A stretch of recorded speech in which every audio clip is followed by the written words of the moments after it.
বিসমিল্লাহির রহমানির রহিম নাহমাদুহু ওয়া নুসাল্লি আলা রাসূলিহিল কারীম আম্মা বা'দ। কাছে ও দূরের দেশ ও প্রবাসের যারা আমাদের দেখছেন সকলকে পবিত্র ঈদুল আজহার শুভেচ্ছা জানাচ্ছি। আজ আমরা ইয়ৌমুল আরাফার ফজিলত সম্পর্কে আলোচনা করব।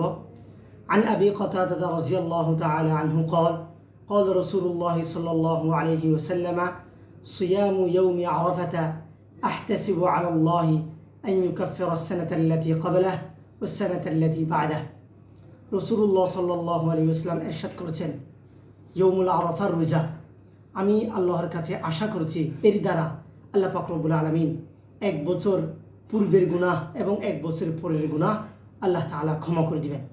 এজন্য আমাদের সকলের উচিত 9 জিলহজ অর্থাৎ কুরবানির আগের দিন ইয়ৌমুল আরাফার রোজা রাখা।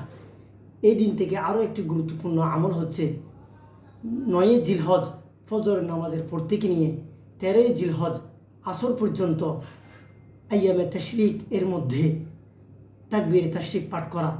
আর তা হচ্ছে আল্লাহু আকবার আল্লাহু আকবার, লা ইলাহা ইল্লাল্লাহু ওয়াল্লাহু আকবার, আল্লাহু আকবার ওয়া লিল্লাহিল হামদ। এবং ইয়ৌমুল আরাফার মধ্যে বেশি বেশি আল্লাহর দরবারে দোয়া করা। এই দিন দোয়া করলে আল্লাহ পাক রব্বুল আলামিন দোয়া কবুল করেন। আল্লাহ পাক রব্বুল আলামিন আমাদের সকলকে ইয়ৌমুল আরাফার যথাযথ গুরুত্ব এবং এই অনুযায়ী আমল করার তৌফিক দান করুন। আসসালামু আলাইকুম ওয়া রাহমাতুল্লাহ।